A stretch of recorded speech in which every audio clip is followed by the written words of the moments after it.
সুপ্রিয় দর্শক, এই বিধবা মহিলাকে বিয়ে করলেই পাচ্ছেন 3.5 লক্ষ টাকা দামের গাড়ি এবং 12 লক্ষ টাকা খরচ করার একটা বাড়ি, এমনকি ব্যবসা করার জন্য নগদ 10 লক্ষ টাকা।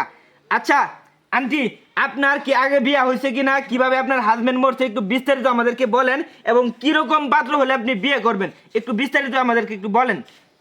এখন আমি বলি শুনেন, আমার অর্থ সম্পদের অভাব নেই, আমার বাবারও অর্থ সম্পদের অভাব নেই, ঠিক আছে? জি জি। আমার বিয়ে হয়েছে একটা প্রবাসী ছেলের কাছে, এখন ওর কিন্তু ও মারা গেছে, এই যে গাড়িটা কিন্তু সে করছে, ঠিক মানে আছে? এই গাড়িটা আপনার হাজবেন্ড চালাইতো, তো হঠাৎ করে মারা গেছে, ঠিক আছে? ওটাতে কেউ কয়ে পারবো না।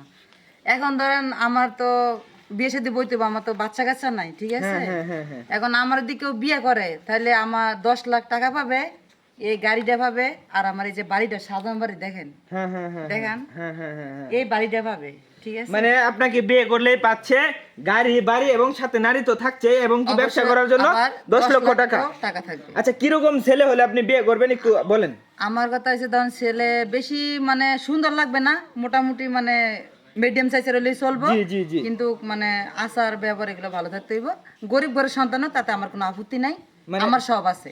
বিয়ে করার পর আপনার বাসায় থাকবে।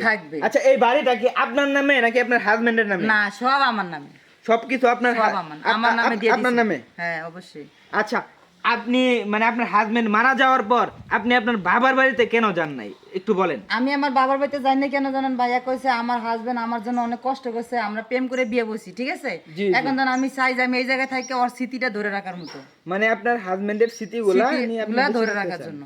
এখন আমি চাইতেছি যে একটা মধ্যম নাহলে একটা গরিব পরিবারের একটা ছেলে হইলে, আমি যেমন এই বাড়িতে আমার থাকলো, আমার হাজবেন্ডের যে আগে যে মানে এই বাড়ি গাড়ি যা আছে টাকা পয়সা আমি ওরা সব দিয়ে দিমু, দিয়ে আমি এই জায়গায় থাকতে চাই। আর আমার আগে মানে স্বামীরানো ওই মানে আর ঘর ধরে থাকলে তখন ওর কথাটা মানে একটু ইয়া লাগবে, ঠিক আছে? তখন ওর মারা যে গেছে, ওর একটা বুঝবো না আমি ওর সাথে যেমন প্রেম করে বিয়ে করছি, ওই আমার বাড়িতেই পড়ে রয়েছে, অন্য জায়গায় যায় নাই। যেহেতু বিয়ে করছে, ঠিক আছে, বিয়ে তো হচ্ছে আপনার ফরসা দেয়, ঠিক আছে? ওটা তো কোনো খারাপ না। আমি যদি আজকে দিই বাড়ি ঘর দিয়ে ফালাতে একটা অন্য ছেলের লগে যাই, তো মানুষ আমার খারাপ করবো। আর আমি যদি বিয়ে বসি, তাহলে আমার কেউ কিন্তু খারাপ বলবে না। জি, বুঝতে পারছি। আচ্ছা, কয়দিন আগে আপনার হাজবেন্ড মারা গেছে? বছর খানিক হইব। প্রায় 1 বছর? 1 বছর। ও, প্রায় 1 বছর। এর ভিতরে আপনি আপনার বাবার বাড়িতে যান নাই? যেহেতু আপনি পালায় আসছেন, মানে প্রেম করে বিয়ে করছেন। আমার ওই রাস্তাটা বন্ধ ভাই। ও, আপনার বাড়িতে যাওয়ার রাস্তাটা বন্ধ। তো যদি কোনো প্রবাসী ছেলে আপনাকে বিয়ে করতে চায়, কোনো প্রবাসী ভাই আপনাকে বিয়ে করতে চায়, আপনি কি বিয়ে বসবেন? অবশ্যই, মানে ভালো হইতে হবে, সোজা কথা। অবশ্যই ভালো হইতে হবে। সুপ্রিয় দর্শক, এই অফারটা কিন্তু সীমিত সময়ের জন্য। ভিডিওটা আপনারা ব্যাপক পরিমাণে শেয়ার করেন, যাতে নিজে বিয়ে না করতে পারলেও আপনার বন্ধু বান্ধবরাও যাতে বিয়ে করতে পারে, এই অফারটা কাজে লাগাইতে পারে। তো সকলে ভালো থাকবেন, সুস্থ থাকবেন, এবং আপুর জন্য ইমার্জেন্সি পাত্র দেখবেন। সবাইকে ধন্যবাদ। আসসালামু আলাইকুম।